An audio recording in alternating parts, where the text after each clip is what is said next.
A psicanálise, como todos sabemos, nasceu em Viena, no final do século XIX, e se espalhou pelo mundo. Um dos lugares onde a psicanálise se desenvolveu de diferentes formas, com diferentes escolas, em diferentes âmbitos, inclusive, da cultura, não apenas na clínica, foi na Argentina. Para falar sobre psicanálise na Argentina, hoje vamos a conversar com Daniel Rubinstein. Eu sou Daniel Omar Pérez e este é o podcast de Psicanálise e Filosofia.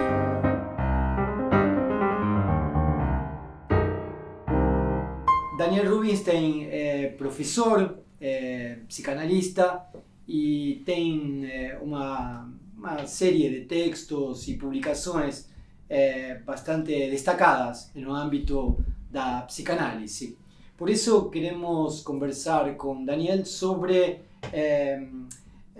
como é que a psicanálise de alguma forma chega à Argentina e por que toma tanta força, se isso foi desde o início ou foi em algum momento da história da psicanálise na Argentina. El psicoanálisis aparece en la Argentina con los que se fueron analistas que se fueron exiliando de la Alemania nazi, de Austria, y empezaron a llegar a la Argentina y empezaron a difundir el psicoanálisis. Entonces se creó, las fechas no me voy a acordar, creo que 1950 y un poquito por ahí, pero me puedo llegar a equivocar en la historia, la primera asociación psicoanalítica argentina, con psicoanalistas médicos que venían de afuera y empezaron a formar acá a los psiquiatras, y el núcleo era siempre muy reducido. Si uno ve las fotos de esa época de APA, eran, supónganse, 20 personas, 25, de los cuales 18 eran hombres, 7 mujeres. Ángel Garma de APA es uno de los más conocidos, Raskowski, hay muchos nombres, Mary Langer también. Mary Langer, que vino exiliada, exactamente.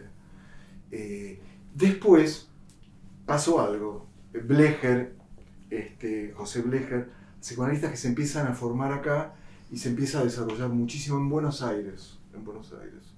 Entonces, de todo el país, cuando empieza esta formación, empiezan a viajar a Buenos Aires para analizarse. Como antes se hacía con Freud, que iban de Londres a Viena o de Budapest a Viena a analizarse con él, ¿no? Ahora tenemos internet y con la pandemia se difundió mucho el análisis o las continuaciones de los análisis a través de la web, de Skype, de Zoom, de toda esa utilización. Bueno, antes viajaban, se establecían acá y se analizaban 4 veces por semana en Buenos Aires. Era el método freudiano, 50 minutos.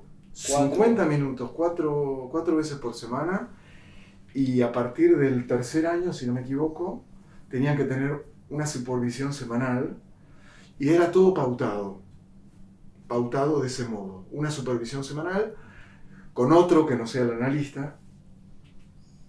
Ese grupo empezó a crecer mucho y tuvo una particularidad, que se crea la Facultad de Psicología. Y entonces algunos de los psicoanalistas de APA empiezan a dar clases en la Facultad de Psicología. Y ya, yo soy psicólogo, soy doctor en psicología, pero en ese momento y durante muchísimos años, hasta el año, no me acuerdo, 80 y algo, si no me equivoco, estaba prohibido para los psicólogos ejercer el psicoanálisis, solo lo podían ejercer los médicos. Hasta la década del 80. Estoy casi seguro de eso, que la ley era una ley restrictiva, eso después lo se puede corregir en el video, ¿no? Sí. Y buscarlo como historia, sí, es muy interesante. O sea que cuando yo me recibí, practicaba el psicoanálisis ilegalmente. Se sabía que los psicólogos, muchos, practicábamos el psicoanálisis. Y encima en ese momento empezó el lacanismo con Mazota, empezó a tomar cuerpo y difundirse. ¿Mazota cuándo comienza a difundir? Mazota en el 60 y algo, fines del 60 y algo. En el 75, 74, Mazota se va a vivir a España y crea una escuela en Barcelona y se empieza a difundir muchísimo el psicoanálisis, que estaba muy reducido. No había lacanismo allá. Acá entonces tenemos la APA, tenemos la Facultad de Psicología, que los egresados de la Facultad de Psicología empezamos a ejercer el psicoanálisis de modo ilegal en ese momento, pero estudiando con los de APA, analizándose con los de APA, supervisando con los de APA, porque no había nada fuera de APA. Que eran psiquiatras en general. Algunos eran psiquiatras, otros solo eran médicos. Solamente había que tener el título de médico. Es como si jamás ellos hubieran leído Análisis Profano de Freud. En Análisis Profano, ¿pueden los legos ejercer el psicoanálisis? Sí, pueden. Si se analizan, decía Freud. Y de hecho, a mi gusto, uno de los mejores discípulos directos de Freud es Theodor Reik. Theodor Reik no era médico. ¿Qué es el motivo de ese texto, Análisis Profano? Exactamente. Theodor Reik, no Reich, Reik, tiene unos libros que son hermosísimos. Para quienes trabajan psicoanálisis y cultura, Aventuras en la investigación psicoanalítica, por ejemplo.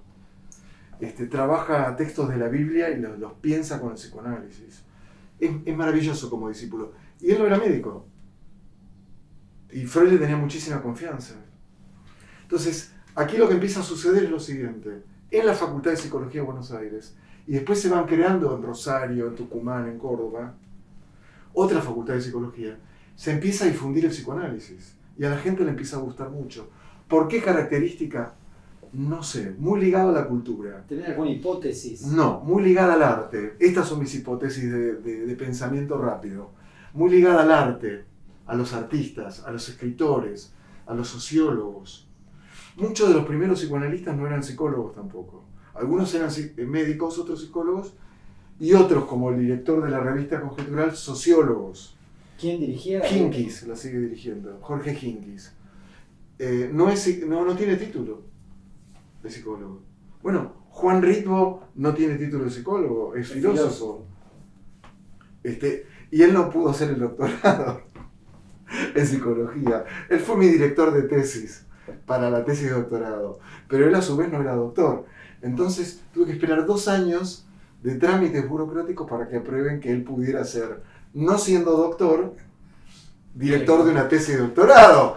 Pero él tiene, yo tengo una biblioteca de escritas y de libros, y él tiene así. Entonces, acá se dice méritos suficientes. Bueno, tiene más que méritos suficientes que los doctores de la facultad. Bueno, fue muy divertido esperar, y escuchando los argumentos que fueron todos banales, se caían los argumentos porque, bueno. La APA se separa en 2 grupos. ¿En qué año es, más o menos? No, los años no. Primero tiene una crisis muy fuerte la APA. 2 grupos se separan. En el año 70, por ahí, que son Plataforma y Documento. Son 2 grupos que cuestionan la institución en su burocracia. A esto que les decía que sí o sí hay que estar 4 sesiones semanales, si no, no, 50 minutos. Sí o sí hay que supervisar, sí o sí hay que dar clases o recibir la formación ahí adentro. Bueno, empiezan a cuestionar con argumentos también desde la izquierda. Piensan que en los años 70 la Argentina era un hervidero político. Era tremendo. La guerrilla, los grupos de izquierda, los grupos sindicales, políticos, las revistas de izquierda, las revistas de pensamiento progresista. Ese grupo queda muy influenciado y se separa de APA. Después se disuelven. No tienen, tal vez después de la dictadura se disolvieron. Después APA, después de la dictadura, se divide en APDEVA y APA. Asociación Psicoanalítica de Buenos Aires solamente. Y se lleva un grupo muy importante de analistas, muy importante. Entonces, supónganse, en un momento APA tenía 1000, no sé cómo llamarlos, afiliados, anotados, miembros. y Abdeva 300. Ajá. Pero Abdeva también tenía mucha fuerza y tuvo apoyo de la Internacional Psicoanalítica. Entonces, de hecho, Echegoyen, que era presidente de Abdeva, terminó siendo Echegoyen presidente de la Asociación Internacional. Y la APA, que era más fuerte, que es más fuerte todavía, tuvo también, creo, un presidente, pero en ese momento era Echegoyen, que era de Abdeva, ¿se entiende? Esos grupos siguen existiendo, Abdeva y APA más importante, Abdeva también importante. En el mundo psi, lacaniano, no se registra que eso existe. Quiere decir que hay un mundo de analizantes, de psicoanalistas, de trabajos, de revistas, de producción, fuera del lacanismo, que sigue vigente, dentro del psicoanálisis. Porque si no, perdemos esto, me parece que es importante para ustedes, esto para la historia del psicoanálisis actual. Es que se piensa el psicoanálisis lacaniano y se dice, bueno, la escuela de orientación lacaniana, 800 miembros, por ejemplo, más o menos. La escuela freudiana de Buenos Aires, 130, más o menos cifras. La escuela freudiana argentina, 70. Después pequeños grupos de escuelas que tienen 20, 40, 50, y muchas. Pero eso es un núcleo muy importante. Pero están estas dos instituciones que son el origen del psicoanálisis en Argentina, que siguen vigentes. Yo conozco mucha gente que trabaja en esas instituciones y dan clases en seminarios, y encima, de a poquito fueron introduciendo a Lacan en esas instituciones. Miren, justo. Se llama Lecturas de la Clínica. Es un libro que lo leí hace muy poquito, 3-4 meses. Un amigo mío participa. Es un grupo de gente que está en APA y en Abdeva, que se reúnen una vez por mes, creo, y discuten casos. Y en esta ocasión, ya habían hecho otro, pero yo no lo leí, tomaron un caso clínico de Masoud Khan, psicoanalista que yo no había leído mucho, había ojeado.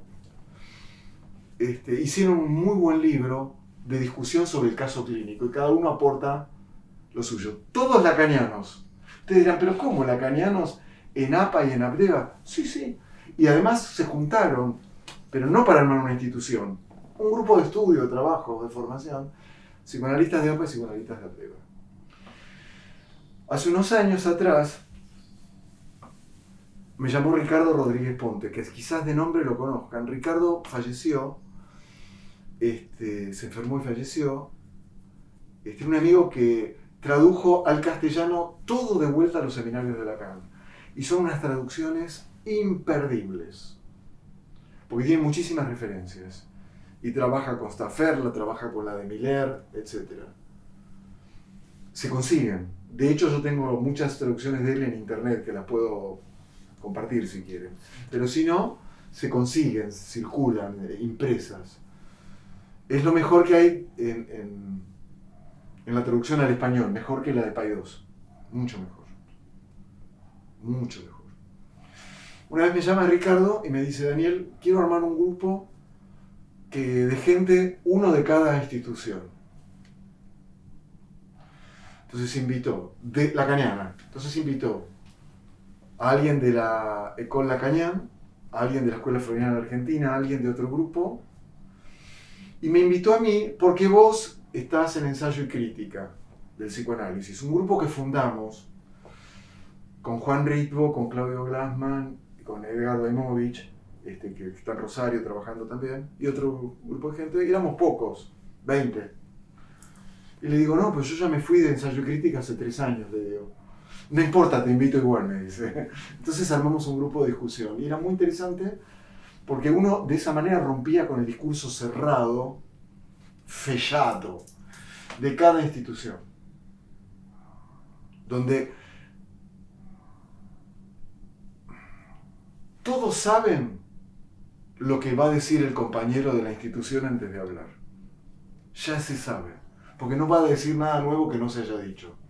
¿Se entiende lo que estoy diciendo? Es decir, es esperable porque uno cuando va a hablar va a calcular lo que están esperando que uno diga. Entonces se produce un ida y vuelta de identificación y siempre hay alguien, como dicen en la IOL, Según indica Miller, Lacan dijo.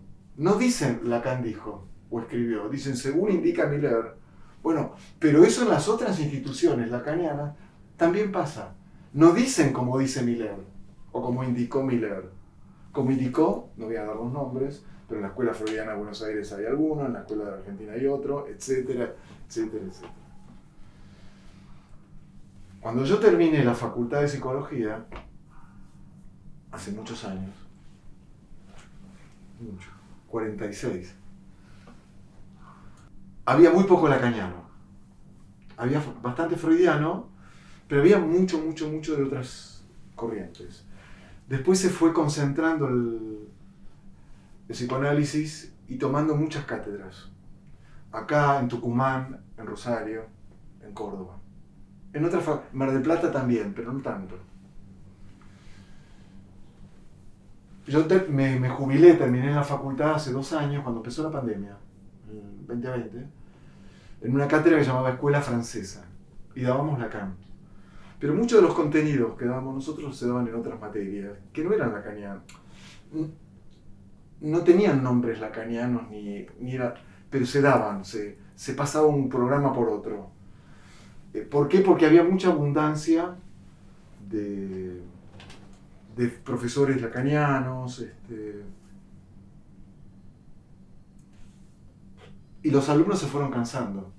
Entonces, algunos hacían como un trayecto de elegir materias no tan lacanianas. También está pasando esto, ahora también está pasando esto. En la Facultad de Psicología. En la facultad. Pero la Facultad de Psicología de Buenos Aires ha sido un reducto, un núcleo muy fuerte de psicoanálisis lacaniano. De hecho, muchos de los autores de Conjetural, en algún momento de la prehistoria, ya no de la historia, ya del año 72, 73, daban clase en la facultad. Algunos fallecieron inclusive. Fukelman, Hinkis estuvo en un tiempo en la facultad, muy poco, pero estuvo también. Era no sos médico, no estás en APA, estás en la Facultad de Psicología. Era el lugar institucional. Yo estuve en Ensayo y Crítica, la fundamos juntos, y después me pareció que volvíamos siempre sobre lo mismo y decidí irme. Empezamos a funcionar como un grupo de trabajo. Juan venía cada 15 días. Juan Rito venía cada 15 días, entonces trabajábamos con él y un día nos sentamos en un bar, Claudio Glasman, Juan Rito y yo, y dijimos, vamos a fundar algo, que sea de esta manera. Y se armó, la verdad, nos reuníamos cada 15 días y venía mucha gente que no formaba parte, pero venía mucha gente a escuchar las discusiones. Y un mérito que tuvo ese grupo, además de sacar 1 o 2 libros, creo que 2 libros, tengo que fijar, es que se discutía mucho. No había palabra santa ni palabra sagrada, se discutía todo. Y a la gente le llamaba la atención, y a veces a viva voz se discutía, ¿no era? ¿Y no había un según indica ahí? No. Ni siquiera según indica Juan, según indica Hinky, según indica Miller. Era, yo leí tal cosa. Y eso provocaba mucha discusión y mucha extrañeza en el ambiente de Buenos Aires, donde según indica el director de la escuela, según indica Miller, o Éric Laurent, depende. Pero, ¿por qué se dio así en las instituciones lacanianas? No sé de todo. Porque en APA, la gente no dice como dice el director de APA. Está bien, son muchos. Hay varias orientaciones en APA, ¿no? Y además hay varias. Por ejemplo, está el grupo winnicottiano. Claro. El grupo de Masud Khan, que siguen el grupo de Milán y Klein, que son los que mayormente se fueron a Abdeva. Uh-huh. Y el grupo lacaniano. Pero no es como dice tal, no hay una obligada referencia al jefe. Que vos abrís la boca y tenés que decir, como dijo tal, y después hablas. ¿Te parece que ese fenómeno de grupo, fenómeno de masificación? Que en el lacanismo sigue existiendo. Bueno, yo les contaba, me fui de Ensayo y Crítica, seguí en la facultad como profesor y me incluí en grupos de trabajo Y hoy sigo en esos grupos de trabajo. Nos reunimos cada 15 días, discutimos, sacamos un libro. No tiene nombre, grupo de los martes, porque nos reunimos los martes. Hace poco dijimos, pongámosle encuentros psicoanalíticos. Somos 20, 25. La gente no lo llama encuentros psicoanalíticos, lo llama grupo de los martes igual. Ya nos acostumbramos. Sí, le pusimos, pero no se usa. Hay una idea generalizada en Brasil que entiende que durante mucho tiempo el psicoanálisis en Brasil fue muy elitista. Era una cosa muy cara, inaccesible a la mayoría de las personas, tanto para hacer análisis cuanto para formarse, ocupar el lugar de analista. Sí. ¿Cuál es, aquí cómo fue eso? Por eso, acá la ruptura con esa manera es cuando desde la Facultad de Psicología empezamos a egresar. Porque al principio, para analizarse con APA tenías que pagar 4 sesiones semanales, caro. Tenías que supervisar. Y tenías que tener algo de donde trabajar. Una persona se había recibido de médico y hacía guardias para dar inyecciones o guardias clínicas. Y tenía que tener una familia que lo ayude. Está bien, cuando uno ingresaba y si podía, al poco tiempo tenías pacientes, pero era una élite, era clase alta, clase muy alta. Inclusive muchos psicoanalistas de doble apellido, como decimos acá. Acá se utiliza un solo apellido en general. En Brasil los dos apellidos claro, son comunes. Acá aquí, es uno. Sí. Pero la gente de clase alta usa 2 apellidos, el paterno y materno, ¿no? Ahora se están utilizando los dos más generalizados. Era muy caro. Cuando yo me empecé a analizar, la persona con la que me empecé a analizar era psicoanalista, pero no era de APA. Y cobraba no muy caro. Entonces yo me analizaba 4 veces por semana. Vos comenzaste con ese método de 4 veces. Sí, porque esta mujer trabajaba de acuerdo a cómo ella se había formado. Pero ella no era médica. Si estoy hablando del año 73.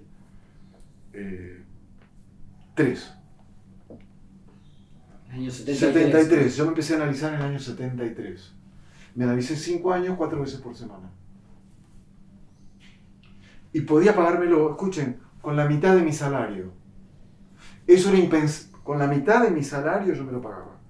Como vivía con mis padres, el resto era para los gastos. Hoy es imposible pensar eso en Buenos Aires. 4 veces por semana la mitad del salario. Hoy 4 veces por semana son 2 salarios, tal vez, o más. Entonces la gente viene 1 vez por semana o 2. Y algunos inclusive cada 15 días. Y dejó de ser tan elitista a partir de lo que les contaba de la expansión por la Facultad de Psicología. Porque ya no era 10 analistas que entraron a APA, hicieron el curso y lo terminaron. 20 analistas. Eran cientos de gente. No todos los que egresaban se dedicaban al psicoanálisis. Y no todos los que se dedicaban al psicoanálisis se dedicaban al lacanismo. Cuando yo termino, el lacanismo ya empezaba a difundirse mucho. De hecho, yo empecé a estudiar junto con Freud y Lacan, en el año 73, 74. Pasó algo más. Las residencias en los hospitales, las concurrencias en los hospitales, las residencias son pagas. Las concurrencias son gratuitas.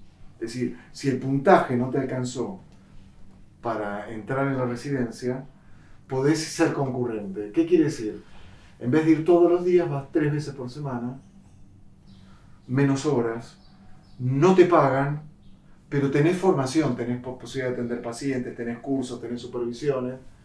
Eso en los hospitales todavía hoy se sigue haciendo, menos porque hay mucha restricción para las concurrencias. Pero calculen ustedes que entran 30 o 38, ¿no? Entre 30 y 40, no me acuerdo, residentes por año. La residencia dura 3-4 años. Se inscriben 1000, 1200 y entran 30. Y hacen su formación hospitalaria. De ahí salió lo de la revista Psicoanálisis Hospital. Ajá. Entonces, ¿qué pasó? Que la gente empezó a ir a los hospitales a hacer tratamientos. ¿Los llamamos tratamientos psicoanalíticos? Esto es una discusión que que la revista esta se hizo cargo también. La revista se llama Psicoanálisis y el hospital. ¿Por qué? Porque en los hospitales hay tiempo prefijado. 3 meses, 6 meses, en algunos 1 año. Y después te dicen, no, hay lista de espera. Entonces hay mucha gente que quiere, como no tiene dinero para pagar a un psicoanalista, que ya no es tan caro igual como era antes. Cuando yo empecé a analizarme en APA era imposible. También era imposible para mí que no era médico. Pero si yo como médico hubiera querido entrar, recibida de médico, era muy cara la formación. Después se fue como masificando mucho más.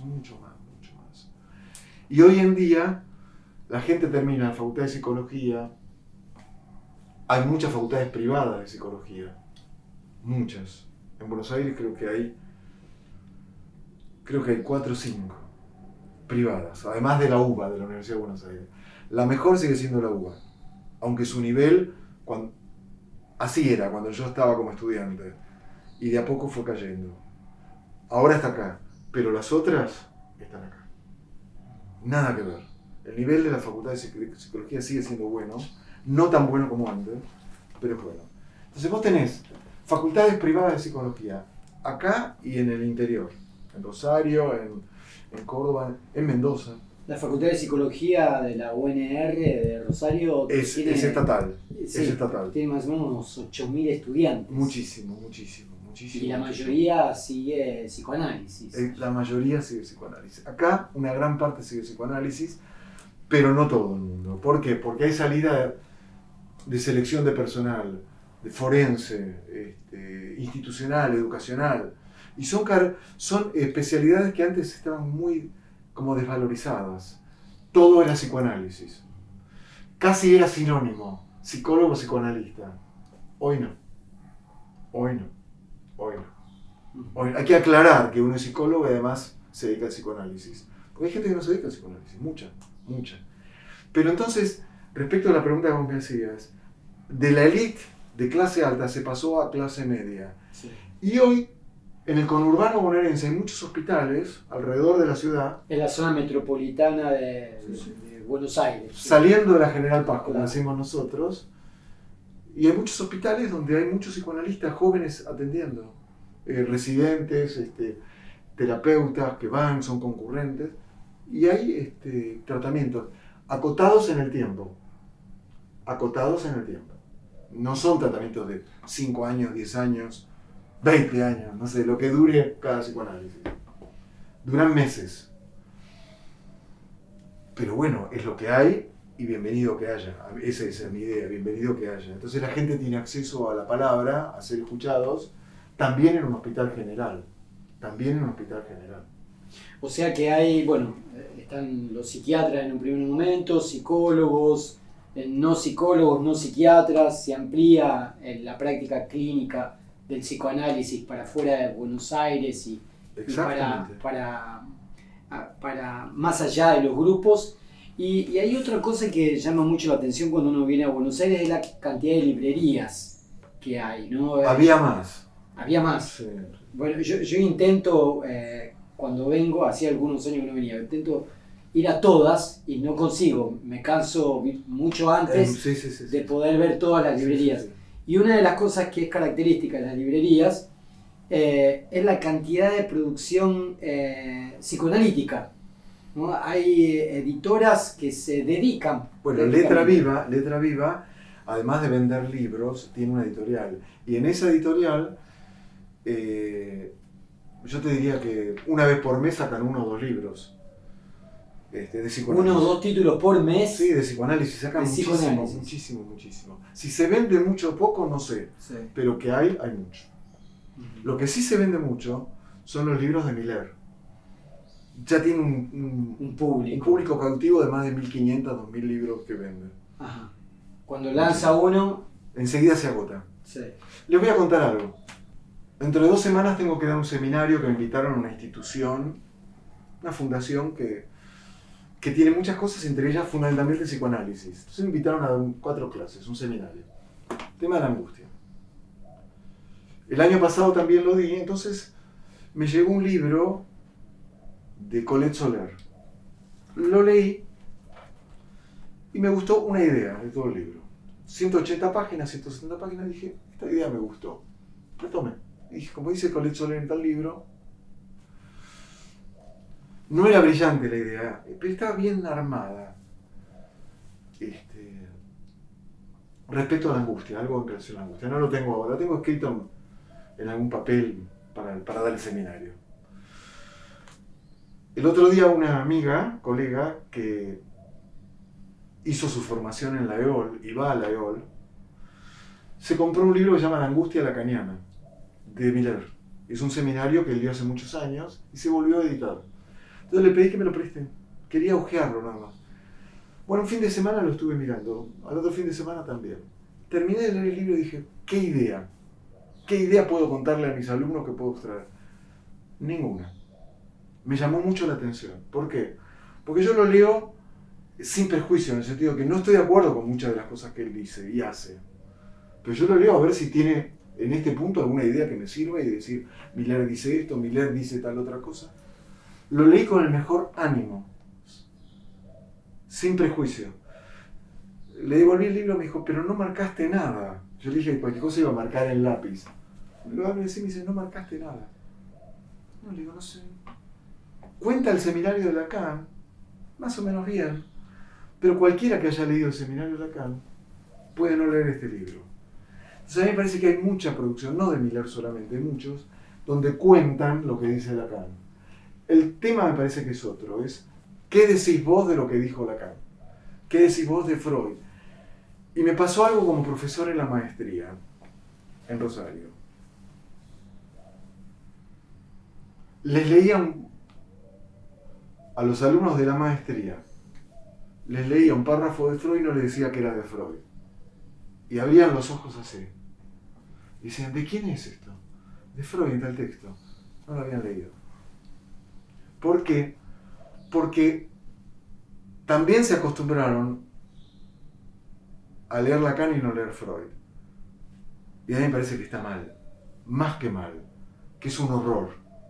A mí me parece que la lectura de Freud tiene que ser permanente en un analista, permanente.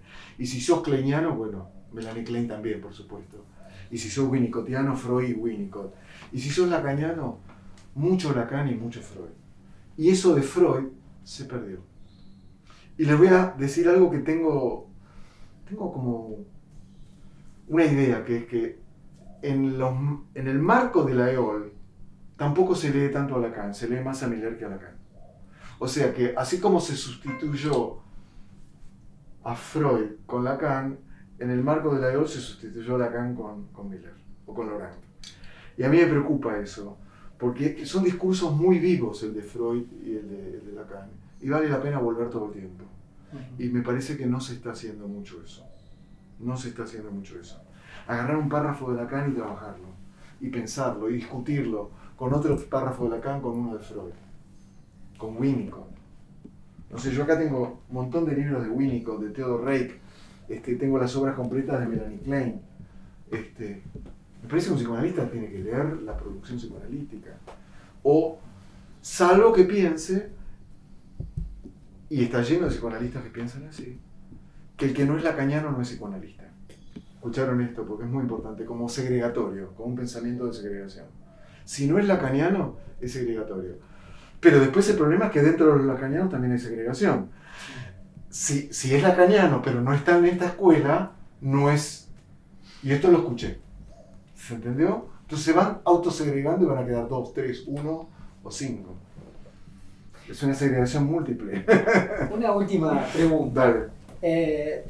Tenés la colección de Conjetural, ¿no? Y es una publicación que, bueno, de algún modo marcó a varios de nosotros, digo, porque yo he sido un lector de Conjetural. ¿Cuándo se crea Conjetural? ¿Cómo se crea? Dura hasta hoy y parece que continuará. Muy bien.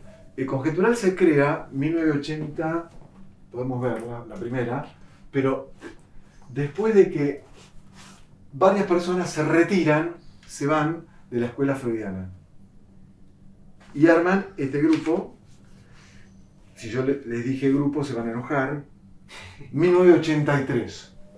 Pero a ver, vamos a ver, Jorge Hinckley, director en ese momento. Hinckley, Marchilli, déjenme ver alguno más. En los otros números aparecen. Formaban parte de la escuela freudiana, primero de Buenos Aires, fundada por Mazzotta. Después se divide y se llama Escuela Freudiana de la Argentina. Y se parte la escuela en dos. Y si ustedes pasan por la puerta de la Escuela Freudiana de la Argentina, dice fundada por Oscar Mazzotta. Pero la que fundó Oscar Mazzotta es la Escuela Freudiana de Buenos Aires. Lo que pasa es que él, desde España, dijo, váyanse, armen otra. Y se armó otra escuela. Hinckley estuvo en esa fundación, en la primera, en la segunda. Y después se va también de la escuela. Y arman esta revista. Y esta revista es amplia, es decir, yo he escrito 2 o 3 artículos. En el próximo va a salir un texto mío. En el próximo que sale en octubre. Salen 2 por año. Y es una excepción en la historia de las revistas que tenga casi 40 años, 39 años de historia. Y que siempre sacó 2 por año y lo cumplió. Salvo creo que el año de la pandemia que sacó 1 solo. El resto, 2 por año. Es muy difícil armar una revista, es muy costoso. Y una revista de psicoanálisis que dure tanto tiempo. No, la única que dura así es la de la APA, que sigue sacando una revista por año, si no me equivoco, una por año. Abdeva también tiene una revista. Lo que tiene esto es que no es una institución. Algunos dicen que no son una institución, pero son una institución. Entre ellos Juan Rico, Jorge Hinckley, Sarah Glassman, Luis Guzmán, que son los que más... Gruner, creo que... Gruner, que no es psicoanalista, no es psicoanalista, escribe muchísimo, muchísimo. Tiene una formación, Gruner, que es superlativa. Da gusto escucharlo hablar con él, leerlo. Bueno, hicieron toda una apuesta, que es, en vez de reunirnos a discutir como en las instituciones, o después, en vez de hacer el pase, no hablamos de ese tema, el pase. Sí. Ahora podemos hacer un paréntesis. Hagamos una revista donde la gente escriba. Y efectivamente, vos mandás un texto, lo que me ha pasado en uno, así como lo mandé, fue, y lo editaron, en otro de los textos, Hinckley me escribió diciéndome, te sugiero cambiar no sé qué cosa, pero no conceptual, sino el uso del nosotros, cómo estaba si decimos o digo, que en ese momento parece para la revista era importante, ahora ya no tanto. Y son abiertos a que uno escriba y se publica. Y es una revista que se difunde bastante en el psicoanálisis lacaniano. Bastante. Por supuesto que la gente de la EOL mayormente no la lee. No la lee porque son muy cerrados, muy cerrados. Todo el mundo está cerrado sobre sí. Sobre el pase. Se implementa el pase. Y lo implementan no más de 5 instituciones en Argentina. 6, 4, 5. Que son las 2 escuelas, la Freudiana de Buenos Aires y la Argentina. Alguna que no sé cuál es, pero que también hay, porque lo escuché. Y por supuesto la EOL. Los psicoanalistas que no hemos hecho el pase, ¿no somos psicoanalistas? Hace 46 años que les contaba que empecé a estudiar psicoanálisis, que empecé a estudiar en la facultad. De la década del 70 que te haces análisis y hiciste tu análisis. Empecé a analizar en el año 73 o 72. Con este análisis que les contaba. Después hice otro análisis también, con alguien más ligado al lacanismo. En ese momento era alguien freudiano. Yo no hice el pase, no soy psicoanalista lacaniano. Para los que no hicimos el pase, yo siempre me acuerdo que en la historia del movimiento psicoanalítico es un texto muy interesante de Freud.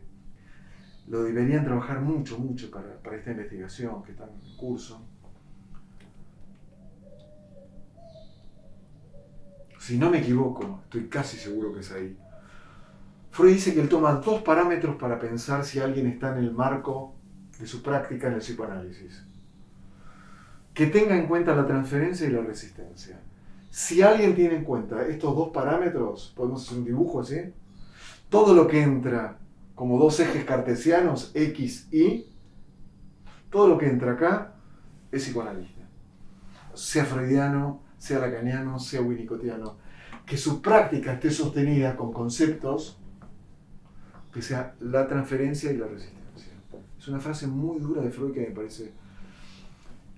También, ¿se acuerdan ustedes cuando discute con Jung, creo que es en El hombre de los lobos, dice Freud, el oso polar y la ballena no hacen la guerra porque cada uno va por territorios separados. Así que hay gente con la que no voy a discutir porque ya está fuera del psicoanálisis. No sé si se acuerdan de esa frase. Es durísima. Entonces, para él Jung queda fuera del psicoanálisis con su práctica.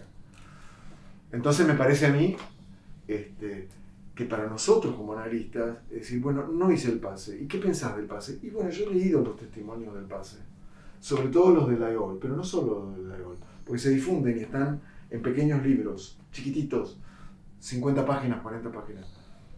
A mí me parece lamentable.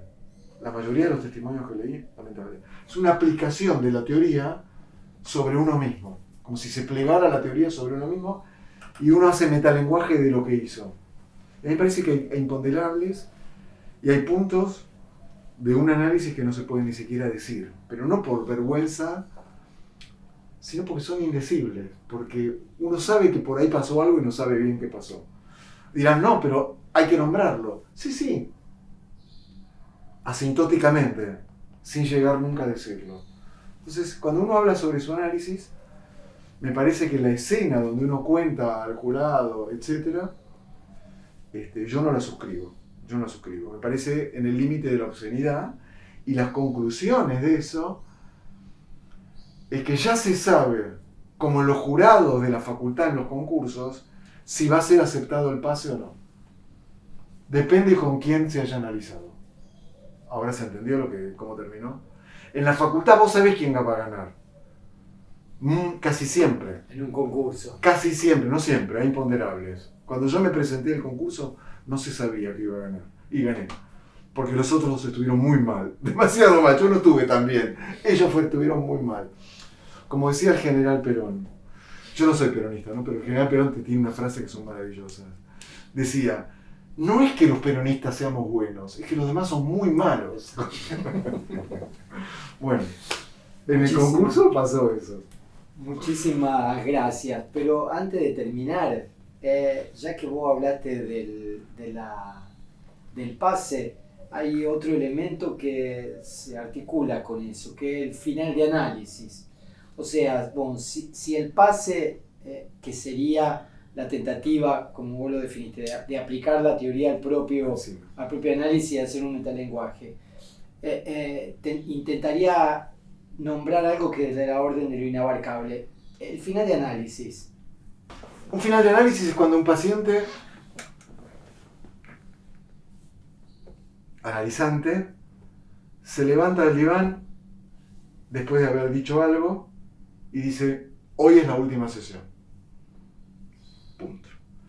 Antes de este concepto, cuando alguien decía, voy a terminar el análisis, desde el diván, el analista decía, vamos a trabajar la separación. Y estaban meses y a veces años trabajando el duelo por la futura separación. Hoy yo entiendo que el final de análisis, después de haber leído a Lacan, de haber pensado, de haber leído esto que decía de los testimonios del pase, es que el analizante dice, terminé mi análisis. Y uno le dice, suerte, que le vaya bien. ¿Quién decide el final de análisis? El analizante. Porque si un analizante, cuando acaba de decir, mire, estoy pensando en irme, en terminar el análisis, no en interrumpir, terminar. Tal vez algún día me analice de vuelta con usted o con otro, o nunca más me analice. Y si se sienta, lo mira uno a la cara y le dice, ¿usted está de acuerdo? Hay que decirle, vuelva a la próxima. En cambio, si cuando dice, hoy es la última sesión, y lo saluda y se va, hay que decirle, buena suerte. ¿Se entiende la diferencia? Si todavía me pide el acuerdo, es que hay algo de la transferencia que todavía no cayó. Y a mí me parece que ese es un punto crucial de la llamada final de análisis. Y a mí me alegra personalmente, como analista, cuando un analizante se sienta y me dice, adiós. En esa nos vemos. No pide mi conformidad, mi asentimiento de que, sí, yo estoy de acuerdo. Ni de acuerdo ni desacuerdo, se fue. Me parece que ese es el final de análisis. Imperfecto, porque la vida es imperfecta. Porque la vida va a seguir siendo imperfecta. Y el analizante o ex analizante o habiendo sido analizante, en un próximo futuro va a tener también algunos síntomas, pero su relación a su padecimiento va a ser distinta. Siempre, si pasó por un análisis. El final de análisis no es un final que completa. Imperfecto. Un final imperfecto. Y esto está en Freud, en Análisis Terminable e Interminable, lo llama así. Aparte es muy divertido como lo dice Freud en ese texto. Dice, ¿cuándo termina un análisis? Cuando el analista y el paciente se dejan de ver para tener sesiones. Ya está. Pero me parece que es el analizante el que tiene la última palabra. ¿Vieron que siempre se dice, en este lugar el que tiene la última palabra es cuidado? Él va a decir, ella va a decir si sí o si no. Puede ser en un trabajo, en una investigación. El análisis tiene que romper con eso, en el sentido que la última palabra la tiene el analizante, que es terminé. Y el analista asintiendo, diciendo adiós. Se terminó. Si me pregunta, insisto con esto, ¿pero usted está de acuerdo? Vuelva la semana que viene y lo hablamos. Quiere decir que hay algo que no terminó. Entonces, si quieren conceptos y el objeto A y caerse del lugar, es más sencillo. Está bien pensarlo de ese modo. Pero ya no ocupás el lugar que ocupabas hasta una semana antes. Esa semana algo le pasó en la sesión anterior, en las sesiones que vino teniendo, y en esa, porque podía haber sido la próxima o la anterior, no, pero fue esa. También hay algo del azar, que fue dicho o escuchado una palabra, y la persona dice, hasta acá, final. Y uno lo que tiene que hacer es saludarle y decirle, mucha suerte. Punto. Bueno, es un buen final. Terminamos por acá, entonces. Bueno, espero que les haya servido para vuestra investigación y cuando la tengan quiero recibir el mensaje en forma invertida. Tú has dicho tal cosa, Rubén.